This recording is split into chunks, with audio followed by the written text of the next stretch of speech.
In the Premier League, everyone plays it safe. 4-3-3. 4-2-3-1. Tradition, predictability. But Rúben Amorim, he dares to break the rules. He plays 3-4-3, the formation most managers abandoned, the one they call outdated, suicidal, impossible. Yet Amorim refuses to change. Is he crazy or about to humiliate Guardiola, Arne Slot, and the entire Premier League? Why does every manager fear the 3-4-3 except Amorim? Football is a game of patterns, and in England the pattern is clear. Pep Guardiola's Manchester City, 4-3-3, Arne Slot's Liverpool, 4-3-3, Mikel Arteta, a variation of the same. Even Manchester United under Ten Hag leaned heavily on the 4-2-3-1. But the 3-4-3, it's almost extinct. Managers tried it, then abandoned it. They said it left too many gaps, exposed the midfield, and collapsed under pressure. And yet, go back to 2016. Antonio Conte shocks the Premier League with Chelsea, storming to the title using a devastating 3-4-3. Wing-backs running riot, Eden Hazard free in the half spaces, Diego Costa bullying defenses. But even Conte eventually gave it up. Most managers saw it as a short-term weapon, not a long-term philosophy. But Amorim, he saw something else. At Sporting Lisbon, he staked his career on it. Even when results dipped, when pundits mocked him, when fans questioned if the system was holding Sporting back, Amorim refused to switch. And in 2021, he silenced them all. Sporting Lisbon, a club without a league title in 19 years, became champions, and they did it playing 3-4-3. Everyone else feared it. For Amorim, the 3-4-3 wasn't a weakness, it was his identity. What does Amorim see in 3-4-3 that others can't?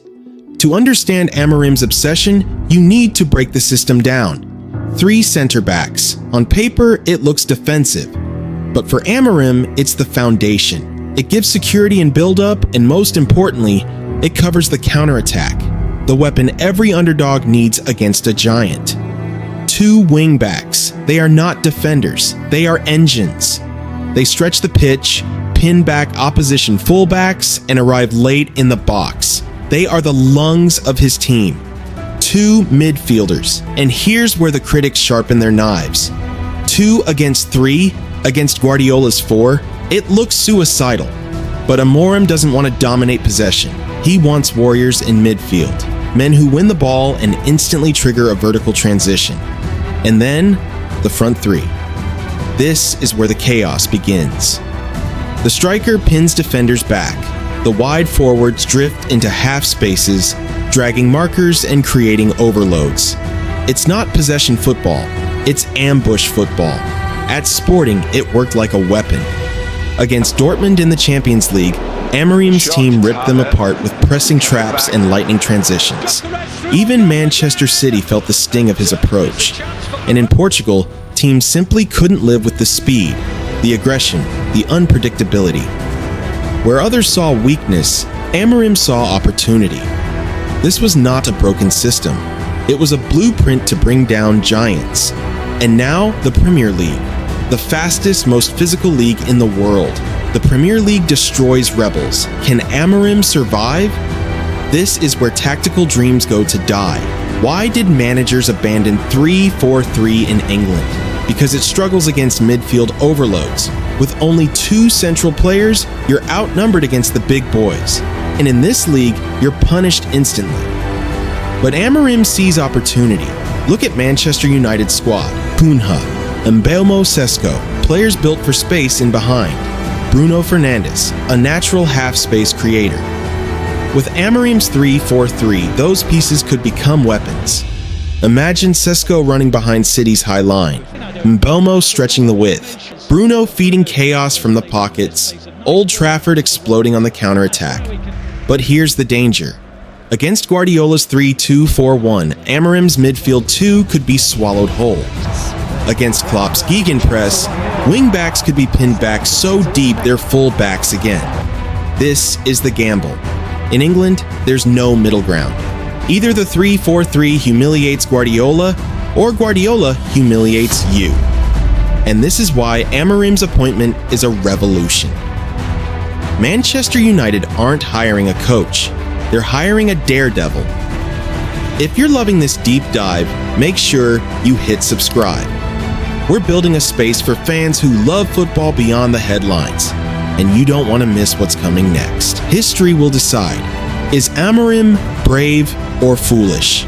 Football remembers its rebels, Marcelo Bielsa, who lived and died by his philosophy, Maurizio Sarri, who refused to abandon Sarri ball, Luis van Gaal, who clung to his passing principles even when the world moved on.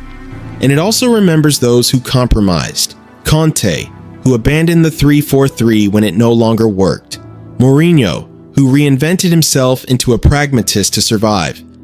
Rúben Amorim sits on a knife's edge between these worlds. Too stubborn to compromise, too young to have scars.